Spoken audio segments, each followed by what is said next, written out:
paz do Senhor, meu amado. Bem-vindo de volta ao Momento da Bíblia para conhecer melhor e viver uma vida em plenitude com Deus. Nosso estudo hoje é do livro de Sofonias, e Sofonias, que é o nome do livro e é o nome do profeta que escreveu o livro, ele é o autor do livro de Sofonias e ele também é o profeta que profetizou todas as coisas escritas, quer dizer Yahvé esconde. Então, o seu nome significa Yahvé esconde. Nós temos aqui, portanto, como personagens principais, o próprio Sofonias e o povo de Judá. Por que não o povo de Judá e Israel? Porque o povo de Israel já havia sido levado cativo. Então, eu só tenho o povo de Judá ainda. O autor, como nós já falamos, é o próprio profeta. Então não foi só ele que profetizou, mas ele também escreveu o livro. O que está acontecendo aqui?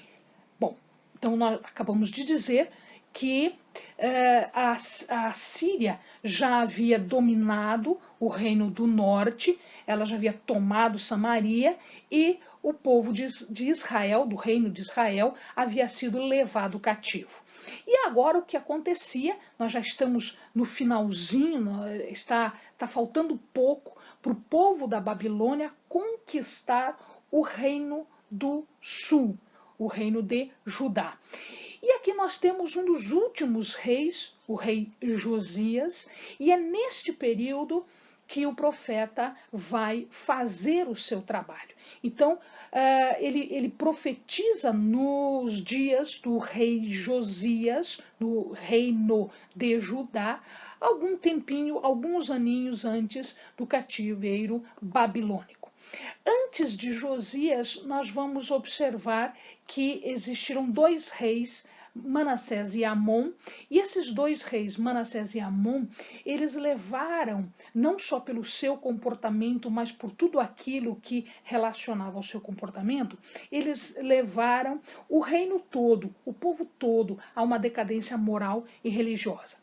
Vejam aqui a importância, queridos, de se observar os governos. O governo de Manassés e o governo de Amon era um governo de rebelião, era um governo de decadência moral, de decadência religiosa.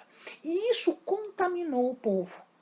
O povo estava contaminado, não só os seus governantes, mas o povo também.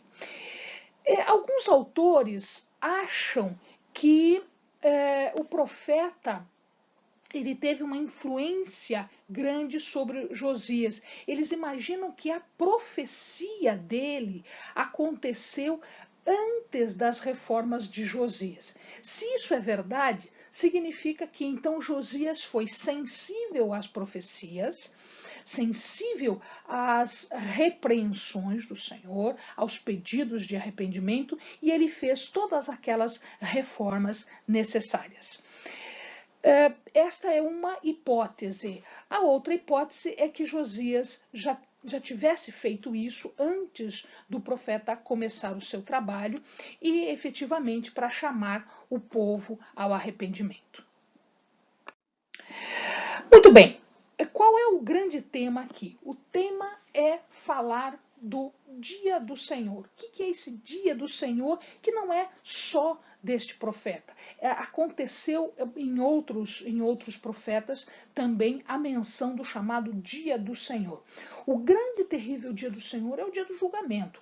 É o dia em que o comportamento do povo será julgado e efetivamente vai começar a execução daquilo que resultou neste julgamento.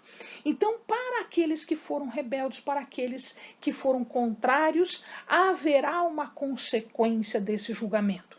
Para os que foram retos, para os que se mantiveram arrependidos, para os que se mantiveram na posição, neste caso, estas pessoas podem ter um ânimo. Então, o profeta fala de um ânimo novo em relação a este futuro de Jerusalém. Veja, o povo ainda não havia sido levado cativo. O povo ainda estava em Jerusalém, a Babilônia ainda não havia destruído Jerusalém. Então o que acontece aqui é que o profeta já está enxergando lá longe, onde o povo foi e ele volta cativo, volta do cativeiro. Então ele foi cativo e voltou do cativeiro. Quem foram os que voltaram do cativeiro? Aqueles que se mantiveram retos, são os remanescentes. A estes um ânimo, a estes uma esperança, porque há futuro em Jerusalém. Tá? Aos que não se arrependeram, o resultado ocorreu no próprio cativeiro da Babilônia. Eles não voltaram, eles nunca voltaram. A exceção daqueles que ficaram na região e que depois nós vamos ver vai ter uma importância muito grande. Muito bem, então aqui nós temos o julgamento de Deus contra Judá, esse é o primeiro momento, então o livro ele pode ser dividido nesses 3 pontos específicos. Olha que coisa interessante, deixa eu fazer um parênteses aqui para o amado. Veja que o julgamento de Deus contra Judá acontece antes do julgamento de Deus contra as nações. Deus, quando ele faz o julgamento, ele começa em casa. Ele começa pelo seu povo.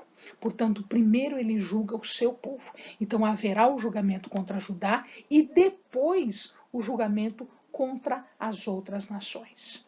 Porque elas também não vão ficar imunes a isso. E finalmente, Deus salva aqueles remanescentes, aqueles que permaneceram retos, aqueles que permaneceram fiéis. Esses os chamados remanescentes. Amém, amados? Bons estudos.